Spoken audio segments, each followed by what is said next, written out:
욥기서 34장 19절 시작.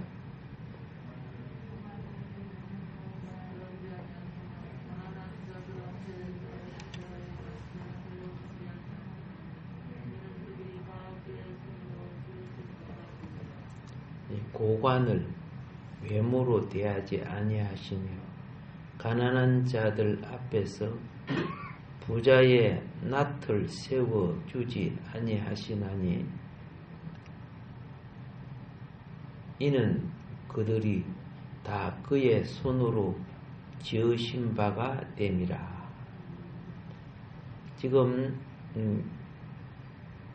욥은 주인이나 종이든 간에 모두 동일한 선상에서 하나님의 형상을 따라 그분의 능력으로 지음받은 존재라는 것을 바르게 인식한 사람입니다.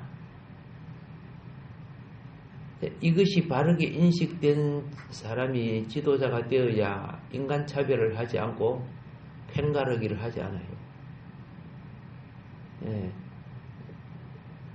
우리들이 학교 생활을 하든 단체 생활을 하면요, 꼭 모자라는 사람들이 잎인 내패를 가르고 또 있는 자 없는 자, 잘생긴 자 못생긴 자, 똑똑한 자, 그런데 이런 것을 인간을 차등화 만들어버려요. 이런 사람들은 권력을 잡거나 어떤 지도자가 되면 그 아래 있는 사람들이 불행해집니다. 나라도 그렇고 다 그래요. 사실 그런 사람 자체가 모자라는 사람들이기 때문에 그렇죠. 근데 욥은 그런 분이 아니라는 거. 그 정신이 어떻게 해요? 고관. 자, 이 표준 세번역은 이 부분을 이렇게 번역하고 있습니다. 하나님은 통치자의 패를 들지 않으시고, 이 고관이죠, 통치자. 부자라고 하여 가난한 사람보다 더 우대해 주지 않으십니다. 하나님이 손수 이 사람들을 지었었기 때문입니다. 이렇게 설명을 합니다. 그러니까 죄를 지었다 안 지었다가 아니고 그 정신이 어렵는가 어렵지 않는가를 그의 말을 들으면 아는 거예요. 그렇죠? 그 욥의 그 어떤 표현하는 표현을 보면 참 그 근본 바탕 자체가 참 어려운 사람이구나 하는 것을 신앙에 어로서 훈련되고 다듬어지고 닦여진 분이라는 것을 발견하게 됩니다. 시편 33편 15절에 보면 그는 그들 모두의 마음을 지으시며 그들이 하는 일을 굽어 살피시는 이로다. 이렇게 말하고 있어요. 시편 33편 15절에 세번역에서는 이렇게 말합니다. 주님은 사람의 마음을 지으신 분, 사람의 행위를 모두 아시는 분이시다. 이렇게 설명을 합니다. 또 이사야서도요. 이사야서 45장 12절에 내가 땅을 만들고 그 위에 사람을 창조하였으며 내가 내 손으로 하늘을 펴고 하늘의 모든 군대에게 명령하였노라. 이렇게 하나님이 사람의 창조주, 하늘의 모든 군대를 명령하시는 하나님으로 나타나고 있습니다. 우리가 하나님의 마음을 갖는다는 것은 하나님의 정신, 의식, 사고방식을 갖는 것이지요. 공동번역은 어떻게 설명하느냐 하면은 이사야 45장 12절에 땅을 만든 것은 나다. 그 위에 사람을 창조해 놓은 것도 나다. 내 손으로 하늘을 펼쳤다. 그 모든 별들에게 내가 명령을 내렸다. 이렇게 설명을 해요.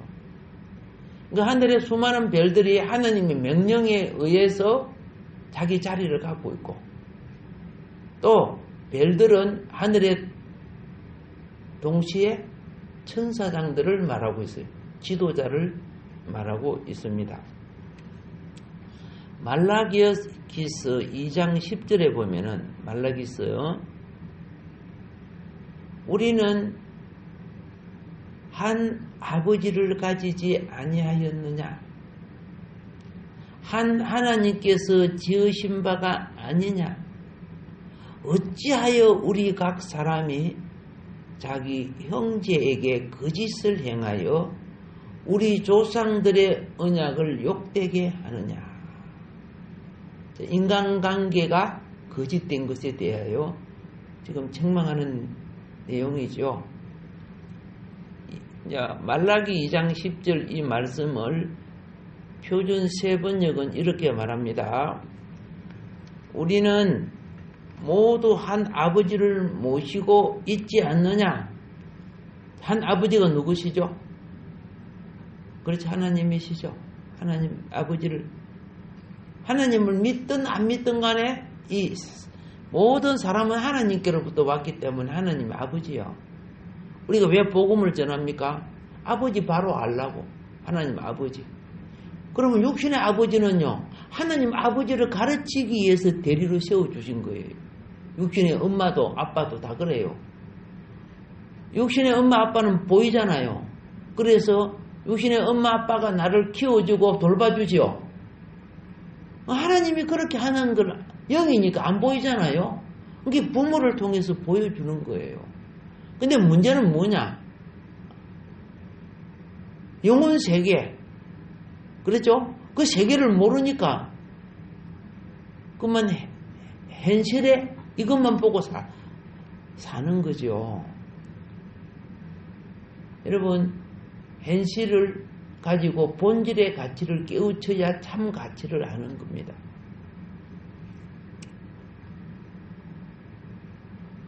한 하나님이 우리를 창조하지 않았느냐? 그런데 어찌하여 우리가 서로 배신하느냐? 어찌하여 우리는 주님께서 우리 조상과 맺으신 그 언약을 욕되게 하고 있느냐? 이제 이런 걸 보면은 참 이 세상 사람들이 그저 하나님 말씀 저버리고 욕되게 하는 삶을 많이 살고 있죠. 엄청 그렇죠. 사도행전 17장 26절은 이렇게 설명합니다. 인류의 모든 족속을 한 혈통으로 만드사 온 땅에 살게 하시고 그들의 연대를 정하시며 그 주의 경계를 한정하셨으니 그랬어요. 연대, 그 연대를 우리가 바꿀 수 없죠. 한 2000년 정도 살다 가고 싶는데 그럼 그리 돼요? 아니죠. 너 언제까지만 살아라 그 안에 우리 살다 가는 거예요. 내게 주어진 역할을 잘 감당하고 갑시다. 각자 자기에게 주어진 역할 잘 감당해요. 자, 자기 삶을 유지하는 것은 기본 역할이고, 그 다음에 하나님의 자녀들이 하늘의 뜻을 실행하는 것은 그런 본질의 역할이에요. 자녀가 먹고 자라는 것은 기본이야. 근데 이제 크면은 자녀가 사회생활도 하고 엄마 아빠도 되죠. 그게 더 본질이란 말이야. 예. 우리도 역시 그와 같은 거예요.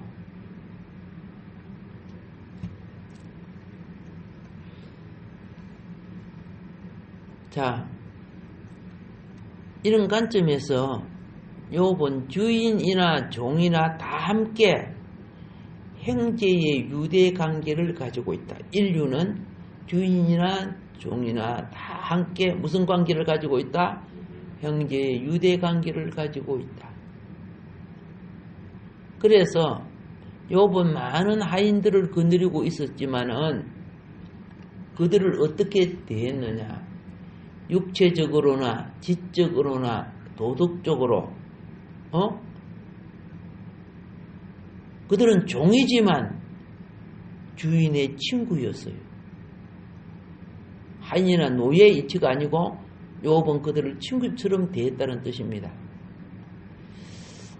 하나님과 인간 앞에서 종은 주인과 조금도 다름없는 동등한 인간입니다. 하나님 앞에서는 그래요.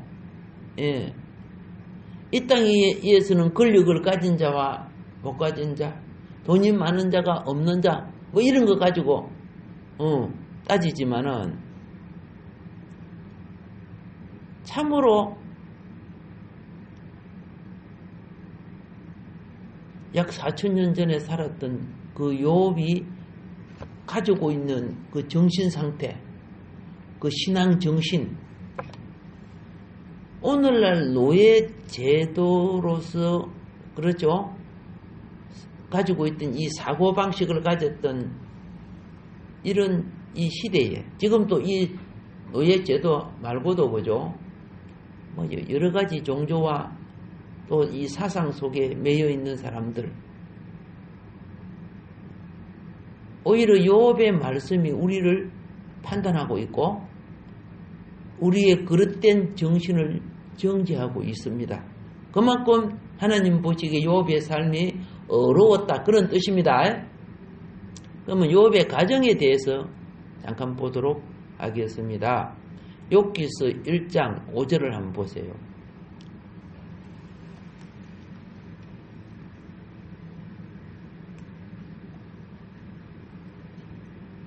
자, 욥기서 1장 5절을 여러분이 한번 읽어볼까요?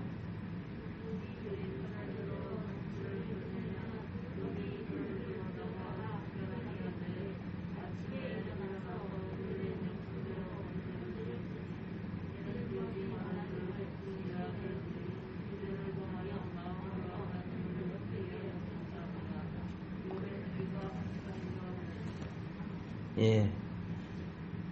자, 그 잔치 날이 지나면 욥이 그들을 불러다가 성결케 하되 아침에 일어나서 그들의 사람 수대로, 자녀들 수대로, 명수대로 그 말이죠.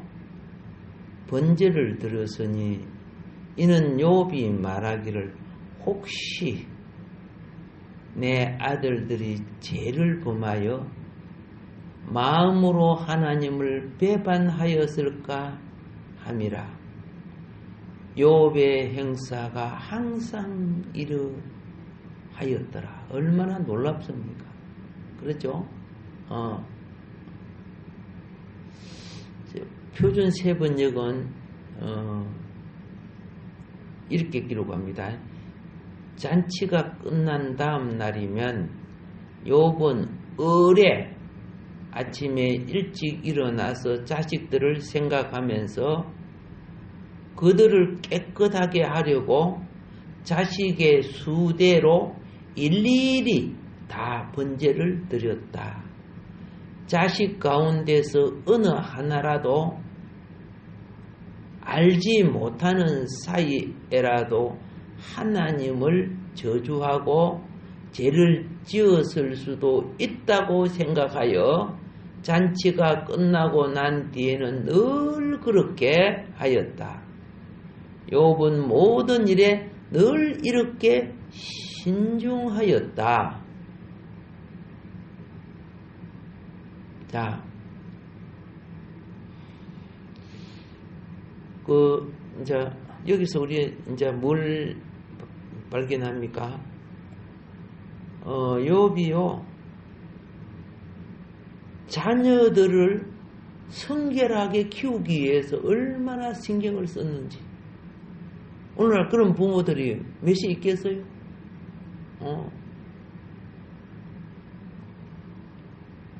아빠가 대신 자녀가 죄를 지었건 안 지었건 혹시라도 마음속에 행동이나 모든 것이 그렇될까 싶어서 대신 뭐 하고 있어요? 내 자식 혹시라도 내 자식들이 10남매죠, 그죠? 10남매. 예, 그 중에 하나라도 잔칫날이나 이럴 때 잘못된 것이면 용서해 주시고 이들의 영혼을 정결케 해 주십시오. 그렇게 해서요.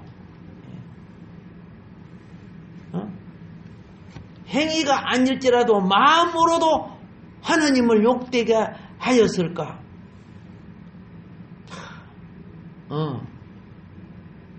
이거 하나님 다 보고 계셨죠? 하나님 나라 자녀가 형성되려면은 그죠? 부모로서의 기본 규정이 있어야 되는 거죠.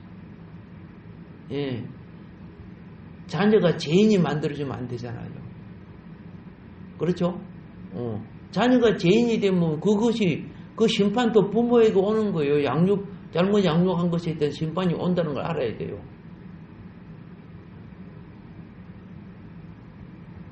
그래서 욥의 가정은 그 첫 번째가 뭐냐? 하나님 앞에 경건한 가정이었다는 거예요. 하나님을 경외하며 악에서 떠난 자인 욥은 그 가정을 하나님 보시기에 합당한 가정이 되게 하기 위하여 많은 노력을 기울였다는 것을 발견하게 된다.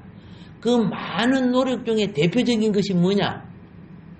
번제, 예배를 빠뜨리지 않았다는 거죠. 예, 대표적인 것이. 번제라는 것은 구약의 예배를 번제라고 하는 거예요. 예. 그래서 예배 시 하나님 앞에 뭐 했어요? 자식이 마음속에 욕을 했거나 나쁜 생각을 했거나 이것까지도 그 심령을 씻어달라고, 씻어주라고 기도하잖아요. 그래서 자녀들의 경건한 삶을 위해 하나님께 번제를 드리는 것. 예배에 솔선수범해서 누가? 욥이 예배에 솔선수범했다는 겁니다.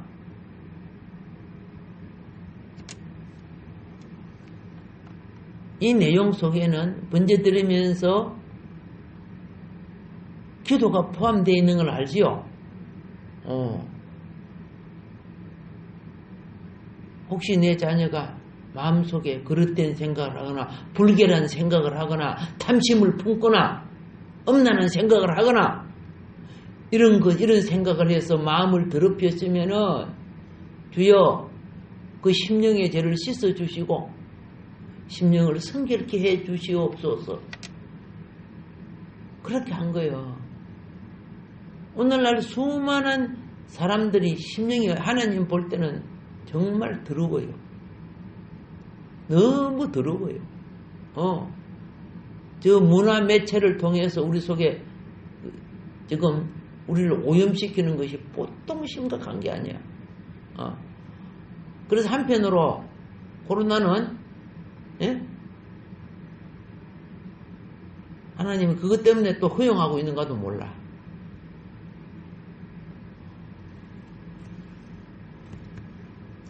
자녀들을 위한 어버이의 기도는 기도 중에 가장 아름다운 기도 중에 하나입니다. 이거는 정말 아름다운 기도 중에 하나예요. 부모는 자녀를 위해서 욥처럼 매일 기도해야 돼요.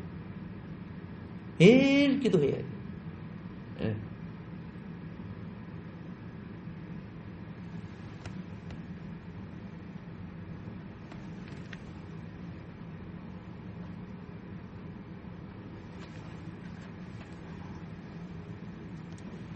우리 구역장님도 기도 열심히 해주시니까 감사해요. 구역원들도 많이 기도해 주세요. 예. 저도 새벽 기도 오면 우리 성도님들 명단 여기 있잖아요. 명단 놓고 기도하잖아. 그래서 성도님들이 전도할 대상들 다 같이 실어놓고 같이 기도하잖아. 따라합시다. 기도 안 하면 밥 먹지 말자. 예, 그래 우리 매일 기도해요. 특별히 영혼의 이름을 부르는 것은 그렇게 중요한 거예요.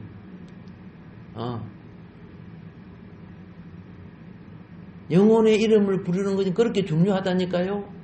예, 죽고 살고가 그 영혼의 이름에 달려 있다는 말입니다. 아멘. 예, 반드시 하나님의 기쁨이 되기를 바랍니다. 그리고 기도만 했던 게 아니라 하나님께 뭘 드렸어요? 예물과 함께 그렇죠? 번제물을 드리면서 했습니다. 여러분, 예물 드리는 것은요, 영적 성장을 위한 것에서 참 중요한 거예요. 영적 성장을 위해서 뭐 한다? 참 중요한 거예요. 왜 중요한지를 아세요? 우리는 태어나면서부터 이기적인 존재예요.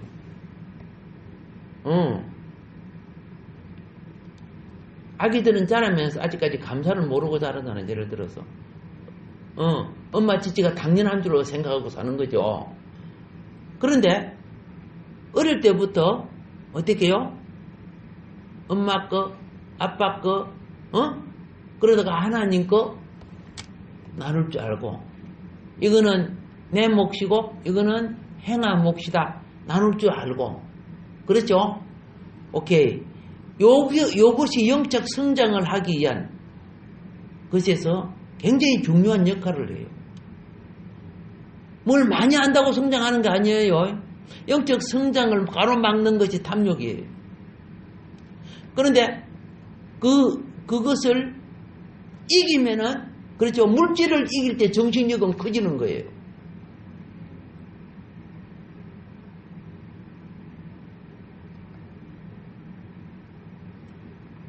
요 번제를 드리는 것은 번제는 자기가 취하는 거 아닙니다.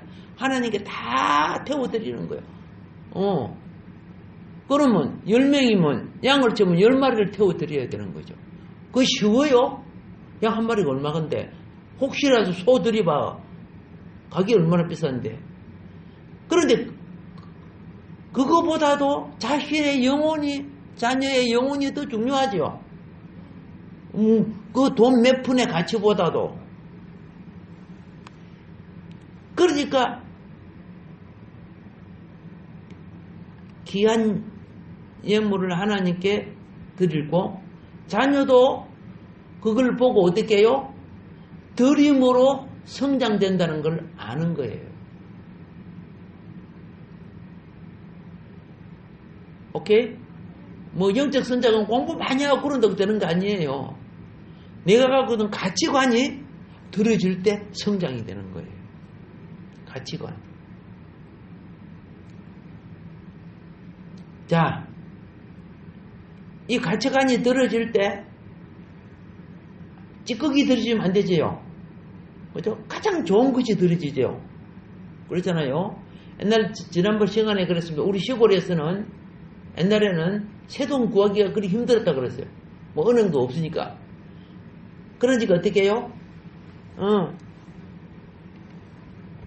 그 집사님 아주머니들 보면, 시골 아주머니들 보면 돈이 있으면 가장 좋은 거는 한쪽으로 항상 모아놔요.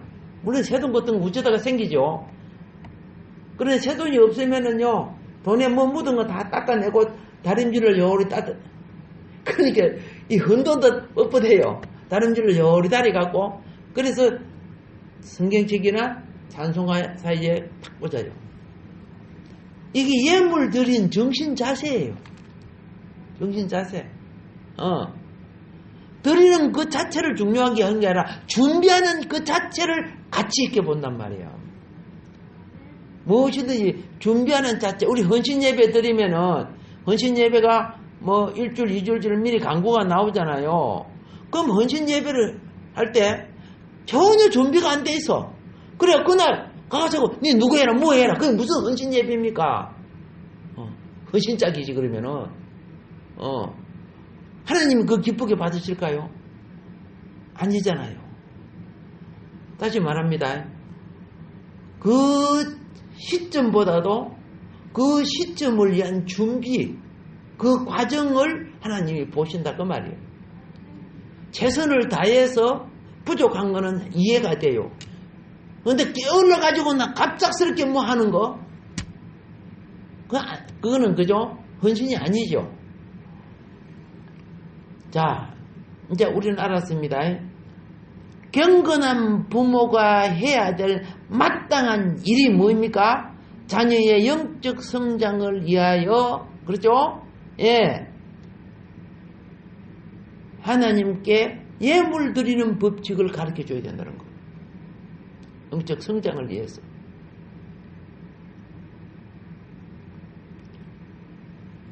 경건한 부모 밑에 경건한 자녀가 나옵니다.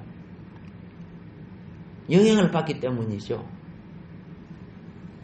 여러분, 바울의 영적인 아들로 불렀던 신실한 동력자, 그죠? 젊고 나이 어린 동력자 디모데라는 사람 아시죠? 성경에. 예. 그가 바울의 사랑을 참 많이 받았어. 왜 많이 받았느냐? 거기에는 아버지가 먼저 돌아가셨어요. 그러다 보니까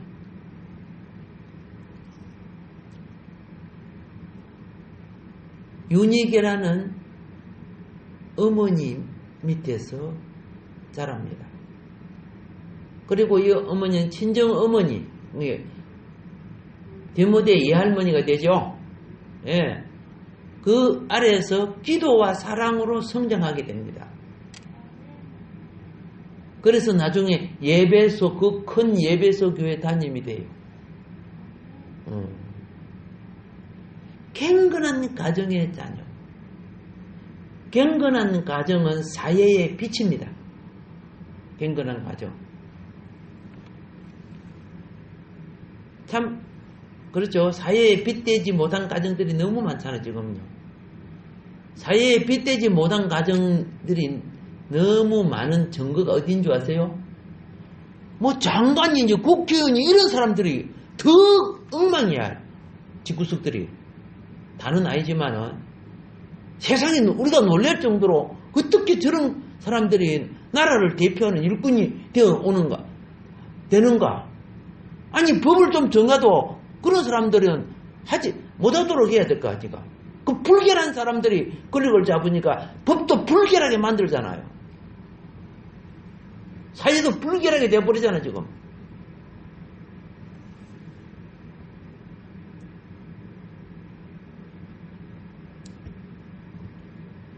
가정은 사회의 빛이죠. 사회의 도덕과 윤리적 표준이 가정에서 나오는 거예요. 그 영적인 바탕은 하나님을 뭐한다? 경외하는 데서 오는 거죠. 경외하는 거. 하나님을 경외하고 하나님의 말씀, 즉 그 도를 행하기를 즐거워하는 믿음. 예. 그래서 가정을 통해서 여러분 하늘의 뜻이 가정을 통해 이루어지는 뜻이 뭡니까? 거기 천국 형성의 원리예요. 하나님 나라가 형성되어 가는 거예요. 가정이 무너졌는데 무슨 천국 형성의 원리가 구성될 수 있겠습니까? 그리고 이제 두 번째는요. 가정은 우리만 하나님 예배에서 하고 우리만 잘 살고 이렇게 돼서 되는 것이 아니죠. 하나님이 원하는 가정은 이웃에게 사랑을 베푸는 가정으로 퍼져나가야 된다는 거예요. 제가 하도 도둑놈도 많고 사기꾼도 많고 이러다 보니까 전부 철문을 잠가놓고 막 열쇠를 2개, 3개 막 해놓고 그렇잖아. 우리가 시골에 살할 때, 어릴 때 보면 그렇죠. 막 방문 식당 열어놓고 막 한참 돌아다니면서 누가 가져가는 사람도 없고 그래요. 근데 너무 사악한 세상이 되었어. 참 사악한 세상이 되었다는 것은 심판받을 만한 세상이 되었다는 뜻이죠. 모든 것도 제약이, 그죠? 쌓이고 쌓이면 심판이 오게 돼 있어요. 그래서 우리의 간구하는 것과 기도가 참 회개하는 것과 기도가 많아야 됩니다. 알겠죠? 지난번에 그랬죠. 을을 추구하는 자가 없으면요, 심판이 빨리 옵니다. 그런데 죄인이 많을지라도 을을 추구하는 자가 있어야 그 의인 때문에 이 세상 심판을 하나님이 보류하시는 거예요. 어떤 성읍에서는 하나님이 이렇게 합니다. 네가 성읍을 싸돌아다니갖고 의인 한 사람만 찾아봐라. 그러면 내 그 의인 한 사람 때문에 그 성읍을 멸하지 아니할게. 그랬잖아요.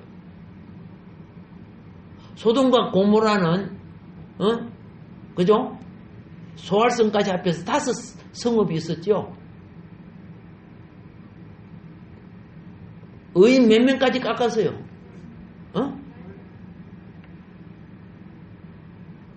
그런데 그런 의인 없었죠. 예, 결국 불벼락 맞았잖아. 굉장하게 사악한 짓을 했던 아수르이죠.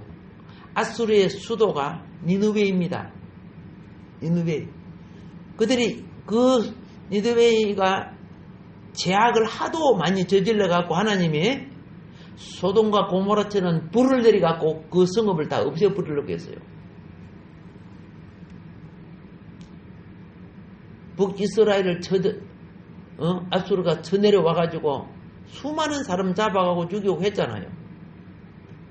그러니까 이 아수르에 대해서 원한을 품은 선지자가 누구예요? 요나, 요나, 그죠? 요나는 선지자죠.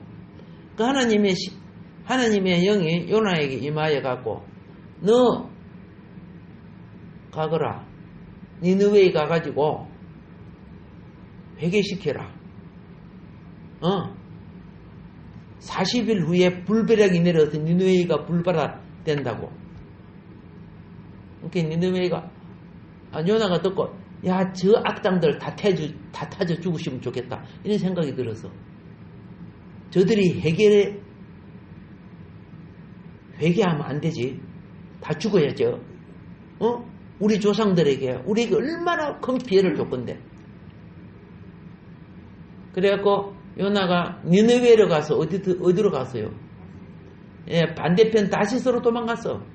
그것도 하나님한테 안 들키려고 어디에 숨어갖고 배 밑장에 숨어가지고. 그럼 하나님이 요나가 어디 갔냐 이렇게 할까요? 알고겠지죠. 근데 요나가 아수르를 얼마나 미워했는 거 아시죠? 배가 풍랑을 만졌을 때 나 죽겠다. 나를 바다에 던져놔라. 내 때문에 지금 이 배가 풍랑을 하는 것이다. 그만큼 그렇죠? 북이스라엘의 아수르가 엄청난 손해를 끼쳤단 말이에요. 그래가지고 요나는 내가 죽더라도 니느웨는 멸망돼야 돼. 그래서 바닷물에 들어갔죠. 선원들이 던져 넣었는데 죽었어요. 어떻게 됐어요? 죽어야 되는데 고기 뱃속에 들어가야 됐잖아. 야, 고기 뱃속에 들어서 3일 있는 사람이 세상에 어디 있어요? 그렇죠? 얼마나 큰 기적입니까? 하나님이 고기 뱃속에서 요나가 순종할게요. 그래가지고 다시 톡 토해내가지고 다시 나온 거야. 성경을 잘 보세요. 니느웨는 3일 길을 가야 다 도는 거예요. 요나는 하루 길밖에 안 갔어. 그것도 순종한다 해놓고 하루 길 딱 가가지고 야, 너 회개해라. 회개 안 하면 40일 후에 불벼락마다 죽어. 그러고 난 뒤에 저 불벼락 내리기를 기다리기 위해서 산 등성이 올라가가지고 니느웨의 성을 딱 내려다보고 불벼락 내려라. 그래 하고 있었어. 그런데 놀라운 사건이 생겼어요. 하룻밤만 가서 외쳤는데 왕부터 시작해가지고 전부 금식하고 말이야. 배옷을 입고 그러네. 요나가 화가 팍 나는 거야. 저것들은 회개하지 말아야 되는데 회개를 하는 거예요. 그 성경에 나온 이야기죠. 보세요. 하나님이 그 회개를 받으셔서 요나는 막 화가 나왔어. 요나가 무슨 나무 밑에 있었죠? 그 뜨거운 여름에. 성경은 박나무지만 정확하게 보면 피마자 나무 아세요? 피마자 나무예요. 그 박능꾼은 땅으로 기다니는데 어떻게 요나가 그 밑에 들어가 있어? 애국어를 번역하다 보니까 그만 이렇게 쉽게 번역하다 보면 그러는 거예요. 쌀국꽃 이런 거 있죠. 그게 아니야. 아몬드 꽃이야. 이게 우리가 말하면은 그렇죠. 예. 그 나라는 열대 지역이다 보니까 우리가 많이 달라요. 그런데 우리하고 비슷하게 맞춰갖고 그냥 성경에 기록하다 보니까 그렇게 된 거예요. 이해를 해주세요. 자, 그런데 하나님이 벌레를 시켜가지고 그렇죠. 그 박능국 밑둥 뿌리째를 싹 갉아버렸죠. 그러니까 휙 시들어져 버렸죠. 그러니까 뜨거운 햇빛이 요나의 머리에 팍 땡기 요나가 막 뜨거워갖고 신경질 내고 있잖아. 그러니까 뭐라 했습니까? 요나야, 너 와 그렇게 신경질 내냐? 뜨거워 죽겠구만. 그러면 불벼락 내릴 니네배는 안 뜨겁겠느냐? 그들은 죄를 지으니 죽어야죠. 거기는 앞지도 못 가리는 12만의 그 생명들이 있다. 하나님이 대적을 악한 자라도 그죠? 어떻게 해요? 회개하면 봐주시는 거야. 우리 하나님 참 봐주시는 거 보면 마음이 너무 넓어. 그렇죠? 회개하면 봐주시는 거야. 아멘. 그래서 많은 문제는요, 하나님 앞에 회개함에 달려 있어요. 진정으로 회개할 때 기적이 일어나요. 아멘. 역사가 일어나요. 아멘. 예. 자, 그래서요, 예? 200년 동안이나 아수르가 니느웨가 심판당하지 않고 유지됐어요. 나중에 또 이제 죄를 지었지만은, 그래서 이걸 아셔야 됩니다. 가정은 이웃과 공동체에 대하여 사회적인 책임을 지는 집단입니다. 다시 말합니다. 가정은 이웃과 공동체에 대하여 사회적인 무엇을 책임을 지는 집단이다. 아시겠죠? 그래서 여러분 주차하는 것도 신경 쓰지요. 이웃에 피해를 주면 안 되잖아. 그렇죠? 그리고 또 밤중에 화장실 물 내리는 것도 신경 쓰지요. 이웃에 피해 주면 안 되니까. 그렇죠. 맞아요. 공동체에 대해서 사회적 책임을 지는 집단, 가정이란 말입니다. 그리고 이웃을 향한 구체적인 사랑을 실천하는 것을 의무로 해야 되는 집단이야. 의무로. 그걸 의무로. 그러니까 옆집에 굶어 죽는가 안 죽는가 모르고 있으면은 그 옆집은요, 도덕적 책임을 져야 돼요. 죽든지 만지 나만 잘 먹고 이러면 안 돼요. 옆집에 전기가 안 들어오거나, 그렇죠? 좀 이상하다 하면 신고 빨리 해가지고, 어떻게 해요? 옆집에, 며칠 동안 전기불이 안 들어옵니다. 예를 들어서, 이렇게 해서, 가정을 돌볼 줄 알아야 되겠죠. 오케이. 그런데 보세요. 막 굶어 죽은 집도 있고, 그렇죠?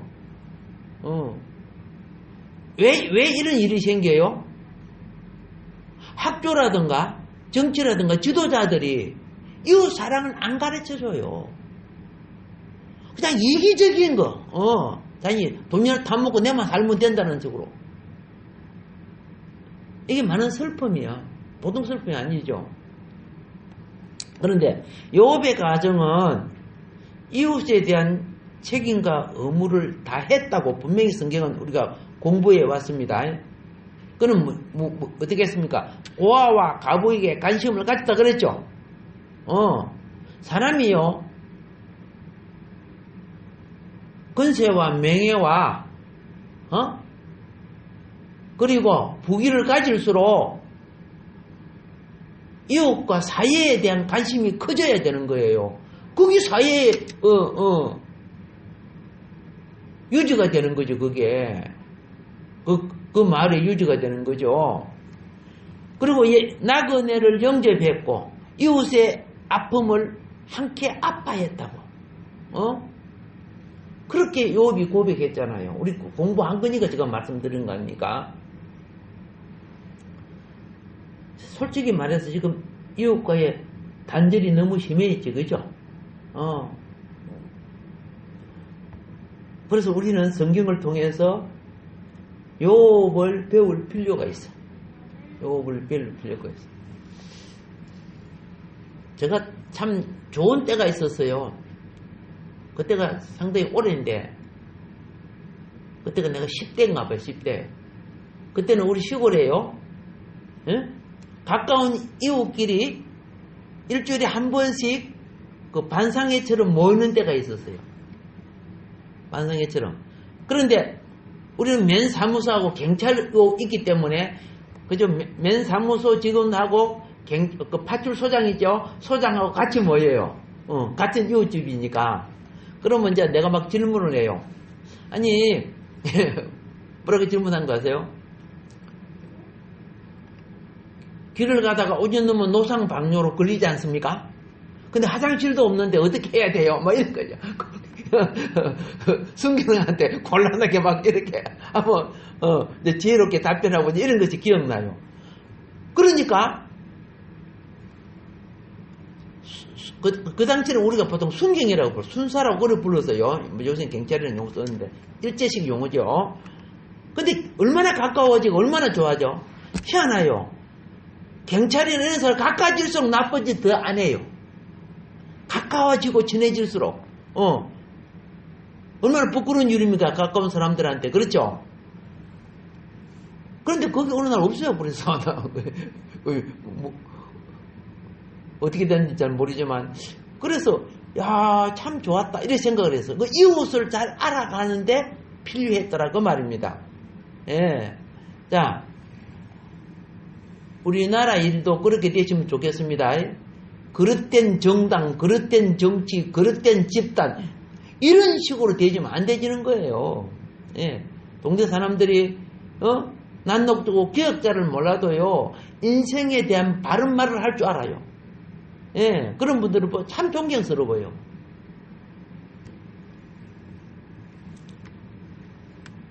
자,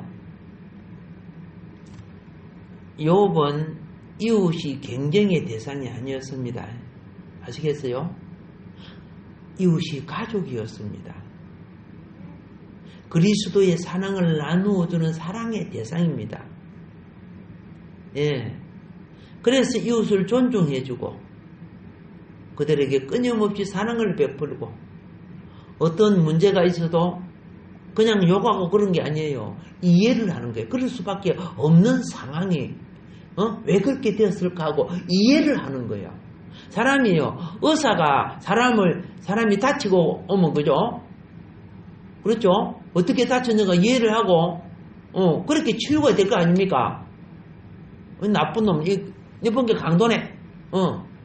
의사가 치료받으러 온 사람을 또 이 강도 같은 놈 뚝뚝이 패면 돼요? 안 되잖아요. 여러분, 이 그리스도의 가정이요, 이런 가운데 이웃의 사랑을 베풀어 가는 가운데 하나님 나라의 왕국의 씨 복음이 뿌려져 가는 거예요. 예, 뭐 말로만 해가지고 되는 거 아니죠. 예. 그래서 하늘의 뜻을 이 땅에 이루어져 가게 해야 될 의무가 하나님 가족들에게 있다 그 말입니다. 예. 세 번째는 요업의 가정은 화목한 가정입니다. 자, 형제간의 우애가 돈독한 거죠. 얼마나 돈독한 줄 아세요? 생일을 기억하고 잔치를 베풀었지. 그렇죠? 그 잔치날 그 생일 잔치 해주는 거예요. 와, 그러면 요업의 부모하고 열 자녀하고 전부 잔치도 그죠? 한 달에 한 번씩이다. 어쨌든 간에 가족 간의 화목을 도모하는 했다 그런 뜻이죠. 가족 간의 화목을 도모했다. 화목한 가정은 하나님의 축복의 통로 아닙니까? 예. 화목한 가정이 많을수록 사회는 건강해집니다. 명랑해집니다. 맑고 밝아진다. 화목한 가정이 많을수록.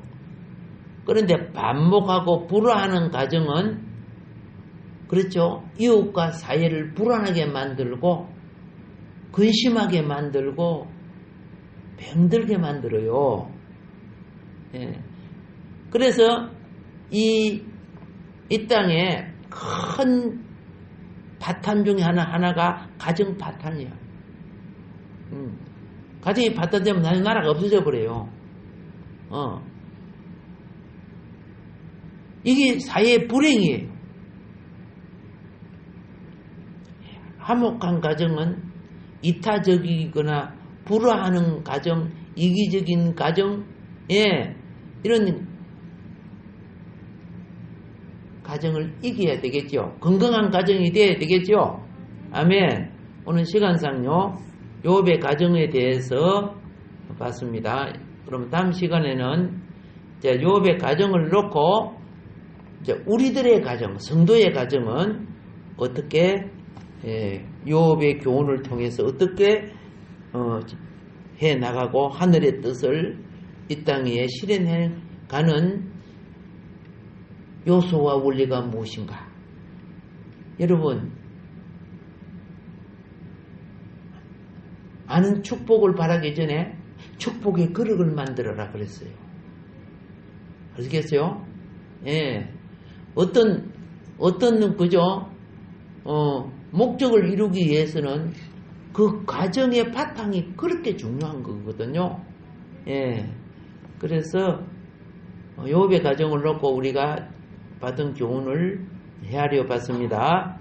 오늘 하루도 여러분이 통해서 또 주의 영의 이름과 함께 하셔서 동행해 주실 줄 믿습니다.